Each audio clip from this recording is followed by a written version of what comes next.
UP में 10 सीटों के उपचुनाव के पहले बीजेपी एक बार फिर हार्डकोर हिंदुत्व की तरफ लौटती हुई दिख रही है। सबूत यह कि जिन्ना का जिन फिर बोतल से बाहर आ गया है। यूपी के मुख्यमंत्री योगी आदित्यनाथ ने कोलकाता की घटना को लेकर विपक्षी दलों को निशाना बनाया तो लगे हाथ यह भी कह दिया कि कांग्रेस और समाजवादी पार्टी में जिन्ना की आत्मा घुस गई है।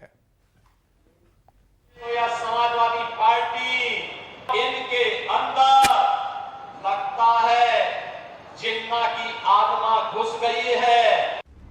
जिन्ना का जिन फिर बोतल से बाहर आ गया। यूपी में फिर से बीजेपी हिंदुत्व के उसी हथियार को धार देने लगी जो लोकसभा चुनाव में भुतरा साबित हो गया। दो लड़कों की जोड़ी ने यूपी में बीजेपी का सारा गुणागणित गड़बड़ कर दिया, लेकिन शायद सत्ताधारी पार्टी को भी मालूम है कि जिस तरह इंडिया गठबंधन जाति जनगणना, आरक्षण और संविधान के मुद्दे पर पिछड़ों और दलितों और आदिवासियों का समर्थन हासिल करता जा रहा है, उसे रोकने के लिए बीजेपी के पास कोई और हथियार नहीं। लिहाजा उसी नैरेटिव को नए जामे में परोसना होगा।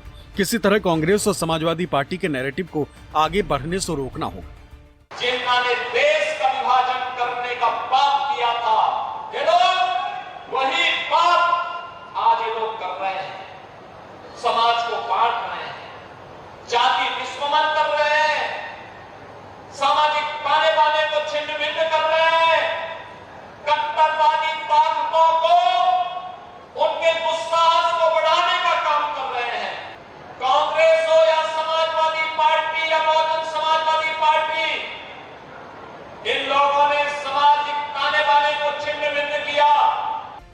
अभी 2 दिन पहले ही सीएम योगी ने हिंदुओं को संदेश देते हुए कहा था कि बटोगे तो कटोगे, जिस पर जबरदस्त बवाल हुआ था।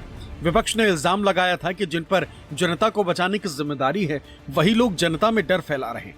दरअसल बीजेपी नेताओं की ऐसी बयानबाजियां तब हो रही हैं जब संविधान, आरक्षण और जाति गणना के मुद्दे पर विपक्ष लगातार बीजेपी को घेर रहा है और बीजेपी के हिंदुत्व की राजनीति कमजोर होती दिख रही है। हाल ही में प्रयागराज में दलित सम्मेलन को संबोधित करते हुए कांग्रेस नेता राहुल गांधी ने जाति गणना की मांग दोहराई थी तो लगे हाथ पीएम मोदी को ये भी कह दिया था कि अगर वो जाति गणना नहीं कराएंगे तो दूसरा प्रधानमंत्री आएगा जो जाति गणना कराएगा। समाजवादी पार्टी के मुखिया अखिलेश यादव ने भी राहुल की इस मांग पर अपनी चट्टानी एकता का इजहार कर दिया था। अगर कोई सोचे कि जाति जनगणना को रोका जा सकता है या 50% बैरियर को रोका जा सकता है, मैं आपको बता रहा हूं वो सपने देख रहा है।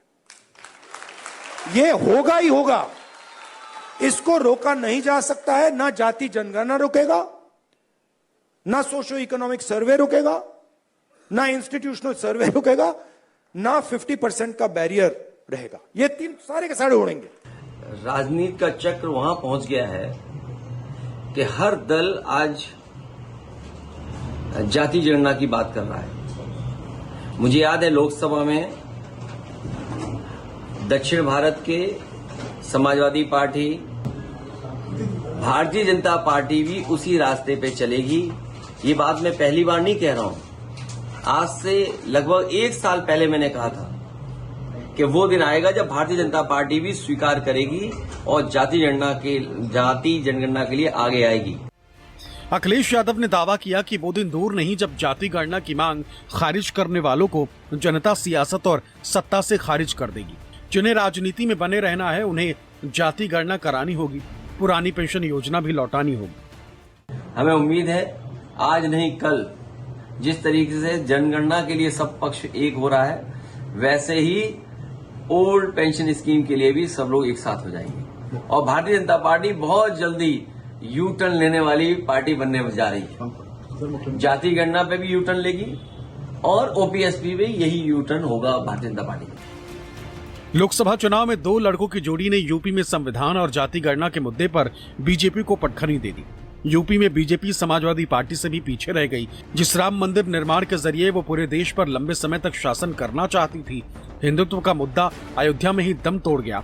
बीजेपी अयोध्या की सीट भी नहीं बचा पाई। जाहिर है बीजेपी नतीजों के बाद से लगातार बैकफुट पर दिख रही और अब राज्यों में चुनाव जीतने के लिए फिर से हार्डकोर हिंदुत्व की तरफ लौट रही। Bureau report, news 24।